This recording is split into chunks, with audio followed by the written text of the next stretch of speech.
حضرت ابی بن کعب رضی اللہ تعالیٰ عنہ مشہور صحابہ میں سے ہیں اور مشہور قاریوں میں شامل ہیں۔ اسلام لانے سے پہلے لکھنا پڑھنا جانتے تھے۔ عرب میں لکھنے کا عام دستور نہیں تھا، اسلام کے بعد سے اس کا چرچا ہوا لکھنے پڑھنے کا، لیکن یہ پہلے سے واقف تھے، لکھنا پڑھنا جانتے تھے۔ حضور اقدس صلی اللہ علیہ وسلم کی خدمت میں حاضر رہ کر وحی بھی لکھا کرتے تھے۔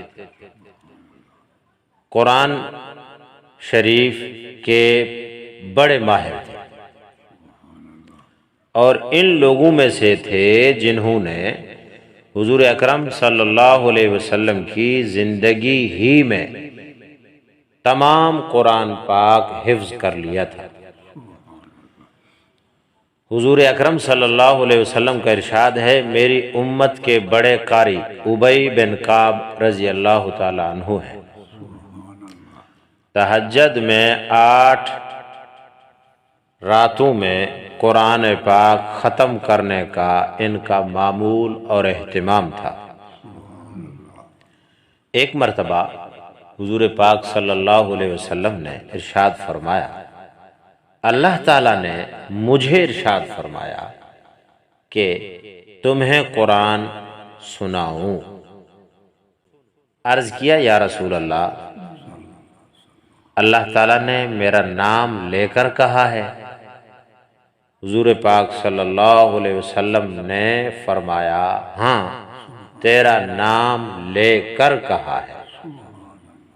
یہ سن کر فرط خوشی سے رونے لگے۔ کمال دیگا۔ ایک مرتبہ حضور اکرم صلی اللہ علیہ وسلم نے ارشاد فرمایا کہ اللہ تعالیٰ نے مجھے ارشاد فرمایا کہ ابی، میں تمہیں قرآن سناؤں۔ عرض کیا، یا رسول اللہ، اللہ تعالیٰ نے میرا نام لے کر کہا؟ حضور اکرم صلی اللہ علیہ وسلم نے فرمایا، ہاں، تیرا نام لے کر کہا۔ یہ سن کر فرط خوشی سے رونے لگے۔ ذکر میرا مجھ سے بہتر ہے کہ اس محفل میں ہے۔ جندب بن عبداللہ رضی اللہ تعالیٰ عنہ کہتے ہیں، میں مدینہ منورہ تعلیم حاصل کرنے کے لیے حاضر ہوا تو مسجد نبوی میں حدیث پڑھانے والے بہت سارے حضرات تشریف فرما تھے اور ان کے پاس شاگردوں کے حلقے لگے ہوئے تھے علیحدہ علیحدہ۔ میں ان حلقوں پر گزرتا ہوا ایک حلقے پر پہنچا جس میں ایک صاحب مسافرانہ حیات کے ساتھ صرف 2 کپڑے بدن پر ڈالے ہوئے بیٹھے ہوئے حدیث پڑھا رہے تھے۔ میں نے لوگوں سے دریافت کیا کہ یہ کون بزرگ ہیں؟ انہوں نے بتایا کہ مسلمانوں کے سردار حضرت ابی بن کعب رضی اللہ تعالی عنہ ہیں۔ میں ان کے حلقہ درس میں بیٹھ گیا۔ جب حدیث سے فارغ ہوئے تو گھر جانے لگے، میں بھی ان کے پیچھے پیچھے روانہ ہو گیا۔ وہاں جا کر دیکھتا ہوں کہ ایک پرانا سا خستہ حالت گھر، نہایت گھر میں معمولی سامان، زاہدانہ زندگی گزار رہے ہیں۔ حضرت ابی رضی اللہ تعالیٰ عنہ کہتے ہیں کہ ایک مرتبہ حضور اکرم صلی اللہ علیہ وسلم نے میرا امتحان لیا۔ ارشاد فرمایا کہ ابی، یہ بتاؤ قرآن پاک میں سب سے بڑی آیت برکت اور فضیلت کے اعتبار سے کون سی ہے؟ میں نے عرض کیا کہ اللہ اور اللہ کے رسول ہی بہتر جانتے ہیں۔ حضور اکرم صلی اللہ علیہ وسلم نے دوبارہ وہی سوال فرمایا۔ مجھے ادب مانے ہوا، میں نے پھر وہی جواب دیا۔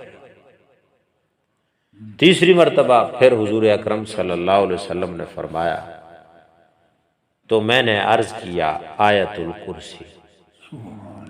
اللہ لا الہ الا هو الحی القیوم لا تأخذه سنة ولا نوم له ما في السماوات وما في الأرض من ذا الذي يشفع عنده إلا بإذنه يعلم ما بين أيديهم وما خلفهم ولا يحيطون بشيء من علمه إلا بما شاء وسع كرسيه السماوات والأرض ولا يؤوده حفظهما وهو العلي العظيم۔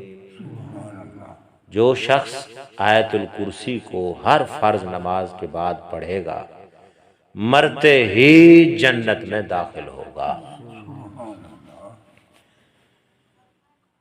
میں نے عرض کیا یا رسول اللہ، قرآن پاک کی سب سے بڑی آیت فضیلت اور برکت کے اعتبار سے آیت الکرسی ہے۔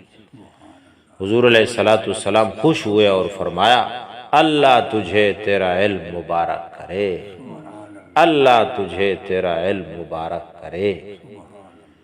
اسی طرح فرماتے ہیں ایک مرتبہ حضور علیہ السلام نماز پڑھا رہے تھے، ایک آیت آپ سے چھوٹ گئی دوران قرات۔ حضرت ابی رضی اللہ تعالیٰ عنہ نے پیچھے سے نماز میں لقمہ دیا۔ نماز کے بعد آپ صلی اللہ علیہ وسلم نے پوچھا کس نے بتایا، کس نے لقمہ دیا؟ حضرت ابی رضی اللہ تعالیٰ عنہ نے عرض کیا میں نے بتایا تھا۔ آپ صلی اللہ علیہ وسلم نے فرمایا میرا بھی یہی گمان تھا کہ تم ہی نے بتایا ہوگا۔ جی یہ ہے حضرت ابی بن کعب رضی اللہ تعالیٰ عنہ۔ اس علمی شغف اور قرآن پاک کی مخصوص خدمات کے حضور علیہ السلام کے ساتھ ہر غزوے میں بھی شریک رہے۔ حضور علیہ السلام کا کوئی جہاد غزوہ ایسا نہیں جس میں ان کی شرکت نہ ہو۔ اللہ رب العزت ہم سب کو ان کی سیرت اور ان کے نقش قدم پر چلنے کی توفیق عطا فرمائے۔